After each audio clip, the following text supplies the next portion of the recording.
बिस्मिल्लाहिर्रहमानिर्रहीम। असल बात से मैं इकबाल जंजुआ। नाज़रीन, पाकिस्तान के अंदर इमरान खान के ख़िलाफ़ जो नाइंसाफ़ी का सिलसिला जारी है वो अभी तक ना सिर्फ जारी है बल्कि उसमें मज़ीद इजाफ़ा होता जा रहा है। मुक़्तदर हलकों में ख़ास करके इस्टेब्लिशमेंट, अदलिया और ये जो मियाँ बरादरान हैं, इनके अंदर जो इमरान खान के हवाले से नफ़रत पाई जाती है, उस नफ़रत के अंदर किसी किस्म की कोई कमी भी नहीं आ रही और ना ही कहीं ऐसा कोई इशारा मिलता है जिससे ये कहा जाए कि आने वाले वक्तों में कुछ पाकिस्तान के अंदर सियासी सूरत हाल बेहतर होगी। ऐसा लग नहीं रहा, क्योंकि आज इमरान खान का जो साइफर केस के हवाले से, ज़मानत के हवाले से जो दरख्वास्त थी वो मुस्तरद कर दी गई है। और इसके मुकाबले में दूसरी तरफ पाकिस्तान मुस्लिम लीग नून के बादशाह मियाँ नवाज शरीफ साहब को जितनी छूट हो सकती थी, जितनी रिलैक्स हो सकती थी, जितनी प्यार मोहब्बत हो सकती थी, वो सब देकर उन्हें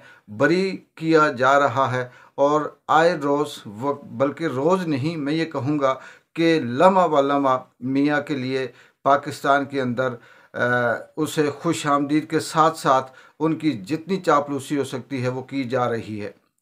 और दूसरी तरफ इमरान खान ही नहीं बल्कि पाकिस्तान की वो 90% आबादी, 90% चाहने वाले जो वोटर हैं इमरान खान के साथ, वो सारे के सारे इस तरह की सज़ा काट रहे हैं जैसे फ़लस्तीन और कश्मीर के अंदर मुसलमानों के साथ जुल्म किया जा रहा है, वही इनके साथ किया जा रहा है। ये चीज़ सामने रखते हुए वाज़े तौर पे ये चीज़ पता चल रहा है कि पाकिस्तान के अंदर जो निज़ाम इंसाफ है उसकी धज्जियाँ किस तरह से बिखेरी जा रही हैं। और वो जज, जो कहा ही जाता है कि जज की कुर्सी असल में अल्लाह ताला की कुर्सी होती है, इंसाफ की कुर्सी होती है, ये जज कैसे इस दुनिया में और कैसे आखिरत में जाकर ये जवाब देंगे कि उन्हें जो अल्लाह की तरफ से मनसब दिया गया था, उन्हें जो इख्तियारात दिए गए थे, उन इख्तियारात का इन्होंने किस तरह से बेदरेग अपनी ताकत का इस्तेमाल करते हुए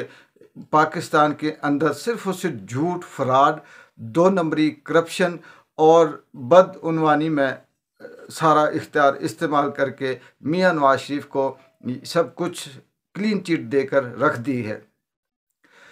अगर इस मुल्क के अंदर यही कानून होना है, यही लॉ होना है, यही इंसाफ होना है, यही अदलिया ने फ़ैसले करने हैं, यही जजेस बार बार ना चाहते हुए, नापसंद करते हुए कि ये जजेस सही नहीं हैं, अदालतों ने यही फ़ैसले करने हैं, तो फिर इस पाकिस्तान के अंदर ये जो मुश्किल है, ये जो महंगाई है, ये जो अरबों रुपए इलेक्शन पे खर्च किए जाते हैं, ये जो हज़ारों करोड़ों रुपए, अरबों रुपए केसेस के ऊपर ख़त्म किए जाते हैं, ये जो दो नंबर किस्म का ये जो निज़ाम बना कर रखा हुआ है, इसकी क्या ज़रूरत है। बेहतर यही है कि एक अदालत फ़ैसला दे कि ये साहब सादिक और अमीन हैं और सब कुछ इन्हीं को सौंप दिया जाए। लेकिन अफसोस यहाँ पर ऐसा नहीं होता। यहाँ पर वो सारे प्रोसेस किए जाते हैं जो जमहूरियत के अंदर होते हैं, जो कानून और आइन के अंदर होते हैं, लेकिन उनको झूठा इस्तेमाल करके अपनी ताकत और अपनी जो फस्तायत है उसको कायम करके अपने उस ताकत के नशे में रहकर उसका गलत इस्तेमाल करके सब कुछ रोंद कर रख दिया जाता है। पाकिस्तान के अंदर इस वक्त इमरान खान का जो खौफ है वो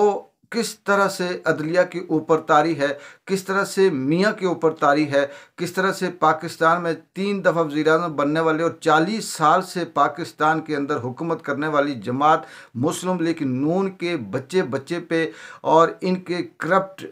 कारकुनों पे, इनके करप्ट और बदउनवान किस्म के सियासतदानों पे किस तरह से खौफ तारी है कि हर वो शख्स, हर वो बंदा जो हक और सच की बात करता है उनको नकाला जा रहा है, उन पे पाबंदियां लगा दी जा रही हैं। पाकिस्तान का मीडिया, जिसको ये कहा जाता है कि अदलिया, पार्लियामेंट और इस तरह से जो अवाम है, ब्यूरोक्रेसी है, इसके बाद जो सबसे बड़ी ताकत है वो मीडिया की ताकत है। मीडिया को किस तरह से लूला लंगड़ा अपाच कर दिया गया और अब जो उसकी बाकी अगर कुछ पाँखें बची हैं या कुछ हड्डियां बची हैं वो भी तोड़ दी गई हैं और कुछ तोड़ने की कोशिश की जा रही है। हर वो चैनल जिसके ऊपर एक आध साफ़ी, एक आध एंकर कहीं 10% या 5% या 15% इमरान खान के हक़ में बोलता है या पाकिस्तान तहरीक इंसाफ के हक़ में सवाल करता है, ना सिर्फ उसको निकाल दिया जाता है, फायर किया जाता है, बल्कि चैनल के ऊपर दबाव डाला जाता है कि इसे ऑफ एयर किया जाए और इसे यहाँ से निकाला जाए। इसकी जो पहले मिसालें हैं वो आपके सामने मोइन पीरज़ादा की है, साबर शाकिर की है, वजाद सईद की है, जमील फारूकी की है, सदीक जान की है, समी इब्राहिम की है, खावर गुमद की है, और अब जो ताज़ा तरीन ARY से काशिफ अब्बासी वो भी अपना प्रोग्राम छोड़कर बाहर चले गए हैं। और ये तो बयानियाँ आते रहते हैं कि वो छुट्टी गए हैं या सालाना गए हैं। मारिया मेमन पे भी ये प्रेशर है चैनल पे कि इसको भी निकाला जाए। तो लगता ये है कि पाकिस्तान के जो टीवी चैनल हैं, जो मेन स्ट्रीम टीवी चैनल हैं, उनके ऊपर नून लीग हर वो बंदा बैठाना चाहती है जो उनकी ज़बान बोले, जो उनके हक़ में बात करे, और मुक़्तदर हल्के ये कहना चाह रहे हैं कि यहाँ पर सिर्फ वही बात होगी जो हम चाहेंगे। बाकी इमरान खान कैसा है, पाकिस्तान तहरीक इंसाफ का क्या रोल रहा, और जो इंसाफ का कत्ल हो रहा है, जो अदलिया इस मुल्क के साथ खिलवाड़ कर रही है, उस पे कोई बात ना करे। ये तो सुना था कि मुल्क टूटते हैं, गिरते हैं, मुश्किल हालात में आते हैं, एक प्रोसेस है उससे गुज़रते हैं, लेकिन उन मुल्कों के अंदर रूल ऑफ लॉ होता है, कानून होता है, मैशियत होती है, इंसाफ होता है, वो फिर से उठते हैं। लेकिन पाकिस्तान के अंदर इस वक्त मैशियत वो बिल्कुल मर चुकी है, इंसाफ मर चुका है, कानून कत्ल हो चुका है, और यहाँ पे जो इंसानियत है, जो हमदर्दी है, वो सब का सब दफन हो चुका है। यहाँ सिर्फ़ और सिर्फ बादशाहत चल रही है और एक ही आदमी का हुक्म माना जा रहा है, एक ही आदमी के लिए सब कुछ किया जा रहा है, एक ही आदमी के लिए 22 करोड़ अवाम को कुर्बानी का बकरा बनाया जा रहा है, एक ही आदमी के लिए तमाम दुनिया की जो इंटरनेशनल मीडिया है, जो इंटरनेशनल इस्टेब्लिशमेंट है, उसके आगे झूठ बोलकर उन्हें एक गलत पिक्चर दिखाकर ये कहा जा रहा है कि मियाँ साहब की ये मकबूलियत है, या मियाँ साहब वहाँ के बड़े मकबूल बंदे हैं। मैं लीडर नहीं कहूँगा, क्योंकि वो शख्स जिसके पास विजन नहीं है, जिसके पास बोलने के लिए कोई बात नहीं है, जिसके लिए लोगों को ज़बरदस्ती, गरीबों को, हारियों को, मज़ेरों को, नौकरों को, सरकारी मुलाजमीन को ज़बरदस्ती उठाकर लाहौर में मीनार पाकिस्तान में लाया जाए, जिनके पास लाइट जलाने के लिए मोबाइल नहीं था, जो सिर्फ बिरयानी की प्लेट को अपनी ज़िंदगी का बेहतरीन खाना समझते थे, उनको लाकर जलसा किया गया और ये कहा गया कि मियाँ साहब के लिए हमने